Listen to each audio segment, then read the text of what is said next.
এক গ্রামে রতন নামে এক ব্যক্তি ছিল, যার বাবা নেই, মা আছে কিন্তু বৃদ্ধ। সে ঘরের কোনো কাজ করতে পারে না। তার বউ আছে, তার বউয়ের নাম শোভা রানী।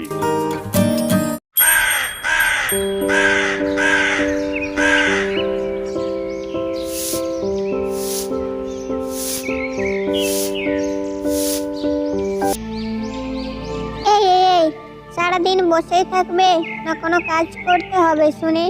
যেমন মা তেমন ছেলে, কোনো কিছু না করতে পারলে থালা বাসনগুলো তো ধুতে পারবে। আমার ভাগ্যটাই খারাপ যে এরকম ঘরে এসে ঢুকলাম।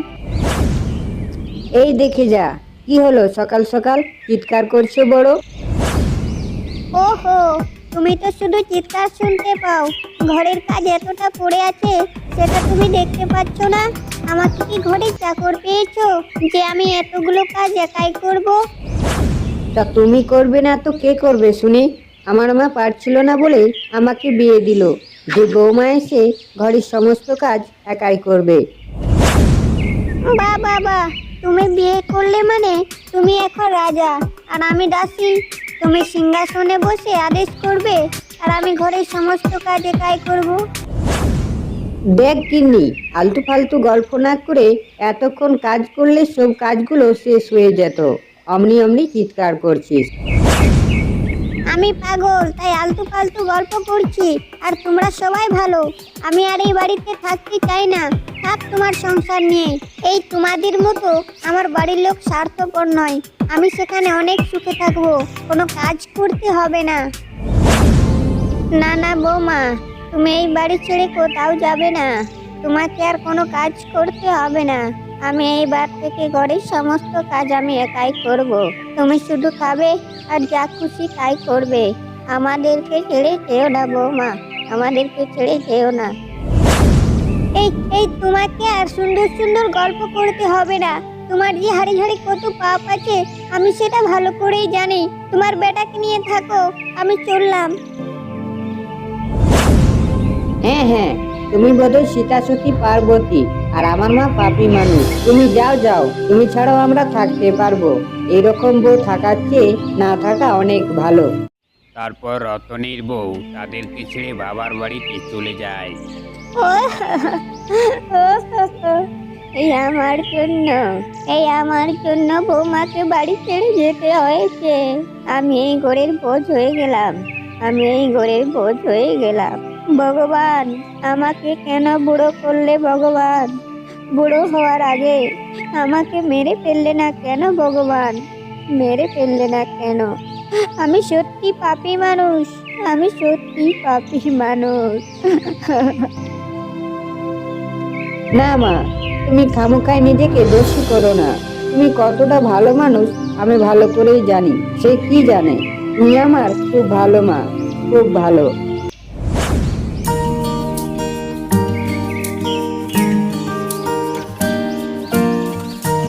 যা বাবা, বৌমাকে নিয়ে আয়, বাড়িতে একা ভালো লাগছে না। না মা, আমি আনতে যাব না। কতদিন বাবার বাড়িতে থাকবে সেটাই আমি দেখছি। আহা, রাগ করছো কেন? ওই রকম ঝগড়া প্রায় সবার বাড়িতেই হয়ে থাকে। রাগ করিস না বাবা, যাও বউকে নিয়ে আয়, যাও যাও।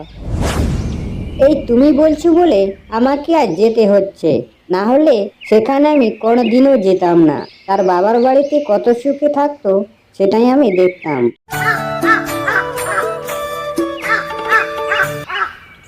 কি আশ্চর্য, এই চুপচাপ বসে পড়লে যে। যাও যাও, এবার থালাগুলো পরিষ্কার করে ধুয়ে নিয়ে আয়। এখানে কি বাবার হোটেল পেয়েছো বাবার সোনামণি?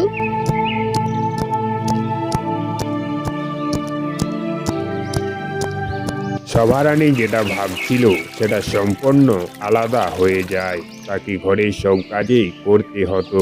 কাজ না করলে তাকে ভালো করে খেতেও দিত না। কি রে ছোট, যেদিন থেকে ননদজি আমাদের বাড়ি এসেছে সেদিন থেকে আমাদের ঘরের কোনো কাজ করতে হয় না বল? মজাই মজা। হ্যাঁ দিদি, সত্যি আরো কিছুদিন থাকলে আমাদের ভালোই হবে বল। বলো না মা, আমার কাছে এরকম হয় কেন? ভাবলাম বাবার বাড়িতে এসে কিছুদিন সুখে থাকবো, কিন্তু এখানে তো সেখানে থেকেও বেশি কাজ করতে হয়। আমি আর এখানে থাকবো না মা, সেখানেই আমি চলে যাব। কিন্তু সেখানে তো আমি ঝগড়া করে এসেছি, তারা কি আর আমাকে রাখবে? রাখবে না মা, রাখবে না।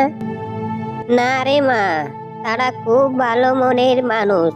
দেখবি তারা নিশ্চয়ই এখানে এসে তোমাকে নিয়ে যাবে। তোর শাশুড়ি মাও খুব ভালো মনের মানুষ, তার মনে কোনো পাপ নেই। এই আশেপাশের গ্রামের লোকে তাদেরকে অনেক নাম করে। এবার আমি বুঝলাম ঝগড়া করাটা আমার মোটেই ভালো কাজ হয়নি।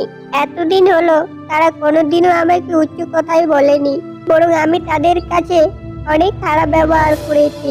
আমাকে তারা কোনো মতেই ক্ষমা করবে না মা, কোনো মতেই ক্ষমা করবে না। বন্ধুরা, বিবাহ হয়ে যাবার পর থেকেই কোনোদিনও বাবার বাড়ির গরব দেখায়ও না বন্ধুরা, গরব দেখায়ও না।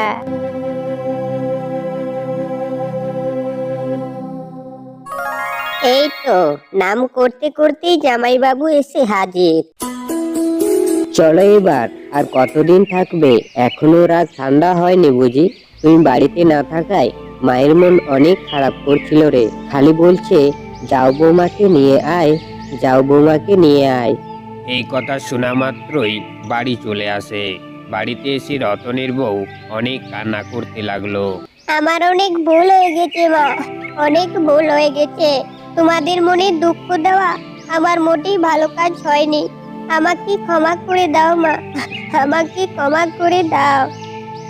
দূর পাগলি, ঘরের লোকের কাছে কেউ ক্ষমা চায় নাকি?